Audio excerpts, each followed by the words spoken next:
إن الحمد لله نحمده ونستعينه ونستغفره ونعوذ بالله من شرور أنفسنا ومن سيئات أعمالنا من يهده الله فلا مضل له ومن يضلل فلا هادي له وأشهد أن لا إله إلا الله وحده لا شريك له وأشهد أن محمدا عبده ورسوله يا أيها الذين آمنوا اتقوا الله حق تقاته ولا تموتن إلا وأنتم مسلمون يا أيها الذين آمنوا اتقوا الله يا أيها الذين آمنوا يا أيها الناس اعبدوا ربكم الذي خلقكم من نفس واحدة وخلق منها زوجها وبث منهما رجالا كثيرا ونساء واتقوا الله الذي تساءلون به والأرحام إن الله كان عليكم رقيبا يا أيها الذين آمنوا اتقوا الله وقولوا قولا سديدا يصلح لكم أعمالكم ويغفر لكم ذنوبكم ومن يطع الله ورسوله فقد فاز فوزا عظيما. میرے بھائیوں، دوستوں اور عزیزوں، جیسا کہ آپ سب جانتے ہیں کہ سن 1444 ہجری کا پہلا مہینہ محرم مہینہ شروع ہو چکا ہے. سنیچر کو پہلی تاریخ تھی، اتوار کو دوسری، سوموار کو تیسری اور آج چوتھی تاریخ ہے، محرم کی چوتھی تاریخ ہے. اور گزشتہ ہفتے میں محرم کی شرعی حیثیت کے تعلق سے بعض باتیں ہوئی تھیں. بتایا گیا تھا کہ محرم حرمت والا مہینہ ہے، 4 حرمت والے مہینوں میں سے ایک ہے. یہ اللہ کا مہینہ ہے. رمضان کے مہینے کے بعد اس مہینے میں نفلی صوم رکھنا اللہ تعالیٰ کو بے حد محبوب ہے. خاص طور سے اس مہینے کی 10ویں تاریخ کو، جسے عربی میں عاشورہ کہتے ہیں، اور 9ویں تاریخ جسے تاسوعہ کہتے ہیں. تاسوعہ اور عاشورہ 2 دنوں کے صوم رکھنے کا استحباب ہے، یعنی مستحب ہے 2 دن صوم رکھا جائے. اور اس کی فضیلت یہ ہے کہ ایک دن صوم رکھنے سے، صوم عاشورہ 10ویں تاریخ کا صوم رکھنے سے پچھلے 1 سال کے گناہ معاف ہو جاتے ہیں. اور اس کی حکمت کیا ہے، اس سلسلے میں یہ بات بتائی گئی تھی کہ جب نبی صلی اللہ علیہ وسلم مدینہ منورہ پہنچے اور آپ نے وہاں کے یہود کو دیکھا. آپ کو معلوم ہے کہ مدینہ میں یہود کے 3 مشہور قبیلے، بڑے قبیلے رہتے تھے، بنو نذیر، بنو قینقاع اور بنو قریظہ. 3 مشہور قبیلے تھے. تو آپ نے دیکھا کہ وہ لوگ محرم کی 10ویں تاریخ کا صوم رکھتے ہیں. آپ نے پوچھا وجہ کیا ہے، تو بتایا کہ یہی وہ دن ہے جس دن اللہ تعالیٰ نے موسیٰ علیہ السلام کو فرعون کی ظلم و زیادتی سے نجات عطا فرمائی تھی اور فرعون کو دریا میں غرق فرمایا تھا. موسیٰ علیہ السلام نے شکرانے میں صوم رکھا تھا، اس لیے ہم بھی رکھتے ہیں. تو اللہ کے نبی صلی اللہ علیہ وسلم نے فرمایا کہ تمہاری بنسبت ہم موسیٰ علیہ السلام کے زیادہ قریبی ہیں، اس لیے آپ نے خود بھی صوم رکھا اور مسلمانوں کو بھی صوم رکھنے کا حکم دیا. اتنی ساری باتوں کا بیان میرے خیال سے گزشتہ درس میں اور مختلف متعدد دروس میں کیا جا چکا ہے. اب جیسا کہ ابھی تھوڑی دیر پہلے ایک بھائی نے کہا کہ چونکہ اس مہینے میں مسلمان بہت ساری بدعات میں مبتلا ہیں، ان کی طرف بھی اشارہ ہونا چاہیے. مسلمان کیا کرتے ہیں اور کیا کرنا چاہیے اور کیا نہیں کرنا چاہیے. ظاہر ہے کہ ہمارے پاس کچھ اصول ہیں جو اللہ تعالیٰ نے ہمیں دیے ہیں. اس میں سے ایک اہم اصول جسے اللہ کے نبی صلی اللہ علیہ وسلم اپنے ہر خطبے میں یاد دلایا کرتے تھے، وہ یہ تھا کہ جو شخص اللہ اور اس کے رسول کی پیروی کرے گا وہ کامیاب ہوگا، اور جو ان کی خلاف ورزی کرے گا وہ ناکام ہوگا. پیروی، مکمل پیروی جب ہوتی ہے جب ساری شرطوں اور آداب کا لحاظ کر کے پیروی کی جائے، نہ اس میں اپنی طرف سے کوئی اضافہ کیا جائے اور نہ اس میں کمی کی جائے.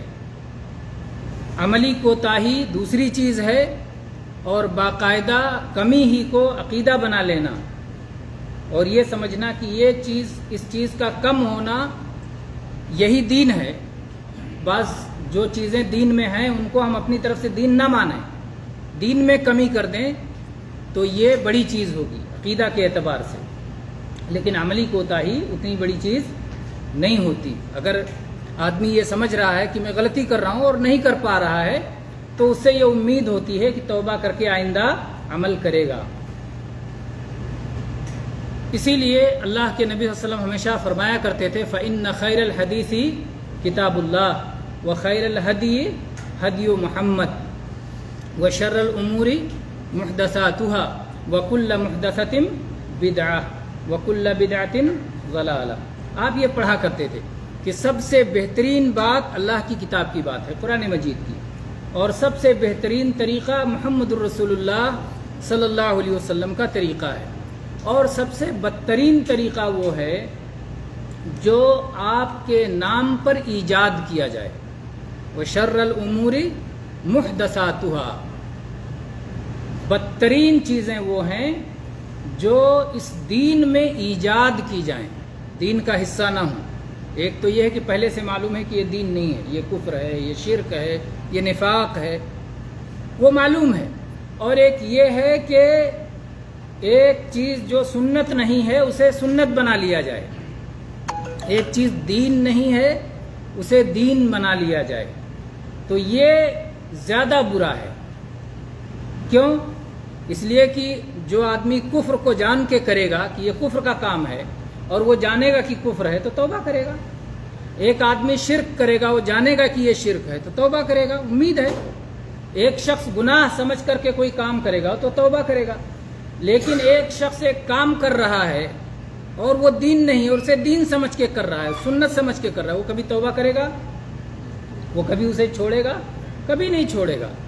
اسی لیے سلف صالحین کہا کرتے تھے کہ شیطان بدعت میں مبتلا کر کے جتنا خوش ہوتا ہے اتنا گناہ میں مبتلا کر کے خوش نہیں ہوتا، اس لیے کہ گناہ سے انسان جلد ہی یا دیر سے توبہ کر لیتا ہے، جبکہ بدعت سے توبہ نہیں کیا جاتا۔ تو اس لیے بدعت کے خلاف بولنے میں جو ثواب ہے گناہوں کے خلاف بولنے میں اتنا ثواب نہیں ہے۔ اگر ایک آدمی شراب نوشی کے خلاف بولتا ہے، ایک آدمی بدکاری کے خلاف بولتا ہے، ایک آدمی زنا کے خلاف بولتا ہے، ایک آدمی جھوٹ کے خلاف بولتا ہے، ایک آدمی سود کے خلاف بولتا ہے، یہ سارے گناہوں کے خلاف بولنا ہوا، اور ایک آدمی بدعت کے خلاف بولتا ہے، تو زیادہ ثواب کس کو ملے گا؟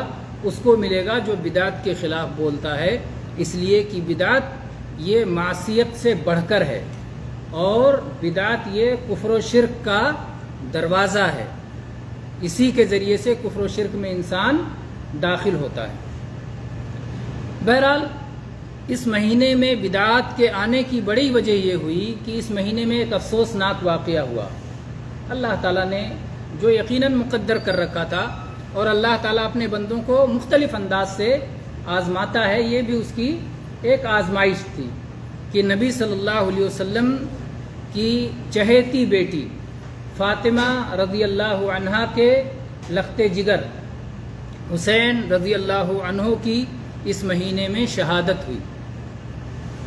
اس شہادت کو شیطان نے استعمال کر کے دو بدعتوں میں لوگوں کو مبتلا کر دیا، اور ان دو بدعتوں کے درمیان اہل سنت کی راہ ہے۔ وہ دونوں راہیں اہل بدعت کی راہ ہیں۔ ایک وہ لوگ ہیں جو حسین رضی اللہ عنہ کی شہادت پر خوشی مناتے ہیں، اور ایک وہ ہیں جو حسین رضی اللہ عنہ کی شہادت پر غم اور ماتم مناتے ہیں۔ یہ دونوں اہل بدعت کا گروہ ہے، یہ بھی بدعتی اور یہ بھی بدعتی۔ اہل سنت وہ ہیں جو آپ کی شہادت پہ نہ خوشی مناتے ہیں نہ غم مناتے ہیں، وہ وہی رویہ اپناتے ہیں جو رویہ نبی کریم صلی اللہ علیہ وسلم نے اپنے سے پہلے انبیاء کی شہادتوں پہ رکھا۔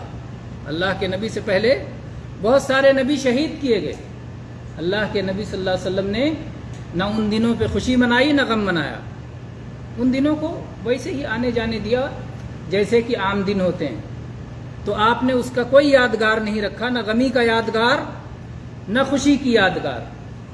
تو اسی طرح سے اہل سنت بھی حسین رضی اللہ عنہ اور ان سے پہلے ان کے والد علی رضی اللہ عنہ اور ان کے خالو عثمان رضی اللہ عنہ اور ان کے بہنوئی عمر فاروق رضی اللہ عنہ کی شہادت پر، سب کی شہادت پر اہل سنت کا ایک ہی طریقہ ہے کہ وہ شہادت کا دن آتا ہے، چلا جاتا ہے، اور وہ اس پر نہ غم مناتے ہیں نہ خوشی مناتے ہیں۔ اگر یہ غم کی بات یاد آتی ہے تو افسوسناک چیز ہے، اور مصیبت پہ ہمیں جو حکم دیا گیا ہے ہم وہ طریقہ اپناتے ہیں۔ وہ کیا ہے؟ اللہ تعالیٰ نے قرآن پاک میں فرمایا الذین اذا اصابتهم مصیبۃ قالوا انا للہ وانا الیہ راجعون اولئک علیہم صلوات من ربہم ورحمہ واولئک ہم المہتدون، کہ اہل ایمان وہ ہیں کہ جب انہیں کوئی مصیبت پہنچتی ہے تو وہ اللہ کو یاد کرتے ہیں، انا للہ و انا الیہ راجعون پڑھتے ہیں۔ اس کا معنی کہ ہمارا مالک اللہ ہے اور اس کائنات میں اسی اللہ کا فیصلہ چلتا ہے، وہ جو چاہے کرے اور ہم کو اسی کی طرف لوٹ کے جانا ہے۔ اسی لیے ہم اپنی زبان سے کوئی ایسی بات نہیں کہہ سکتے جو اس کی ناراضگی کا سبب ہو، اور اپنے ہاتھوں پیر سے کوئی ایسا عمل نہیں کر سکتے جس میں اللہ کی ناخوشی اور ناراضگی پائی جائے۔ تو وہ انا للہ و انا الیہ راجعون پڑھتے ہیں، اور جب جب وہ مصیبت پہ انا للہ و انا الیہ راجعون پڑھتے ہیں تو اللہ تعالیٰ انہیں اجر و ثواب سے نوازتا ہے، جس کی خوشخبری اس آیت میں دی گئی ہے کہ ایسے لوگوں پر اللہ کی طرف سے صلات نازل کی جاتی ہے، ان کا آسمانوں میں چرچا ہوتا ہے اور ان پر رحمتوں کا نزول ہوتا ہے، اور وہ لوگ راہ ہدایت پر ہوتے ہیں۔ تو یہ رہا اہل سنت کا طریقہ۔ اور جیسا کہ میں نے بتایا کہ اہل بدعت دو طرف تقسیم ہو گئے، وہ درمیان میں نہیں رہتے، کوئی غلو کرتا ہے، کوئی جفا کرتا ہے، کوئی زیادتی کرتا ہے اور کوئی کوتاہی کرتا ہے۔ تو اسی طرح سے کسی نے اہل بیت کی دشمنی کی اور اس کو خوشی کا دن منایا، اور کسی نے شیطان کے فریب میں آ کر، محبت کے نام پہ آ کر، محبت کا اپنا بنایا ہوا اظہار اپنی طرف سے جو محبت کا ظاہر کرنے کا طریقہ بنایا اس کو اپنا لیا، اور دونوں طریقے شرعی حدود سے خارج ہیں، شریعت کے اندر قابل قبول نہیں ہیں، دونوں طریقے قابل قبول نہیں ہیں۔ اس لیے آپ ایسے موقع پر سنیں گے بعض لوگ اس طرح کی حدیث بیان کرتے ہیں کہ جو لوگ عاشورہ کے دن غسل کریں گے تو سال بھر صحت یاب رہیں گے، اس طرح کی حدیثیں۔ جو لوگ عاشورہ کے دن سرما لگائیں گے سال بھر ان کی آنکھ خراب نہیں ہوگی۔ جو لوگ عاشورہ کے دن نئے کپڑے پہنیں گے سال بھر انہیں بار بار نئے کپڑے پہننے کے مواقع ملیں گے۔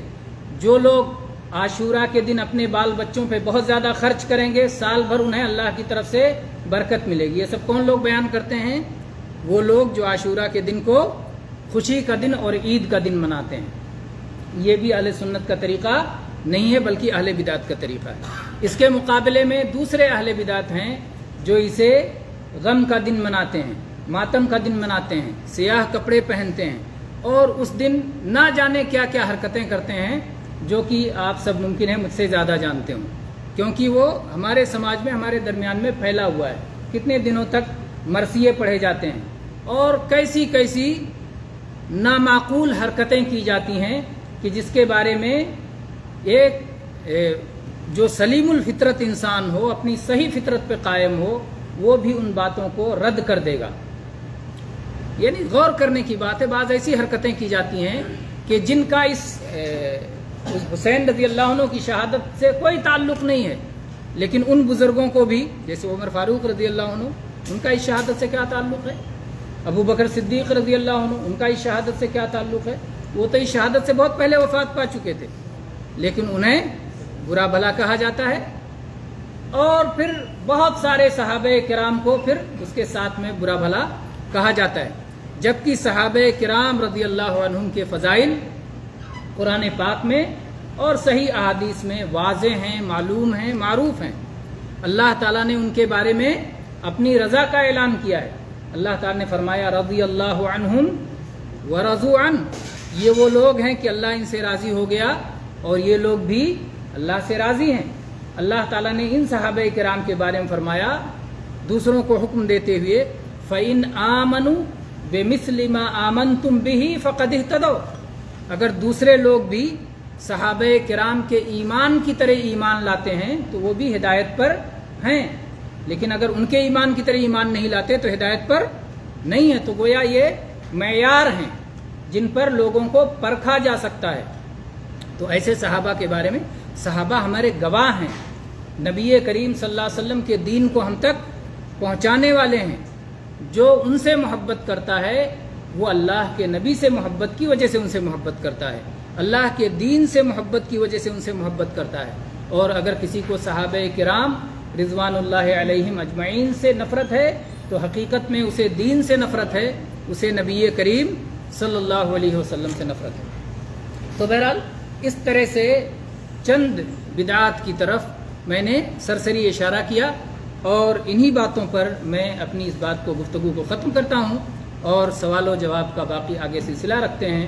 اقول قولی ھذا واستغفر اللہ لی ولکم من کل ذنب فاستغفروہ انہ ھو الغفور الرحیم۔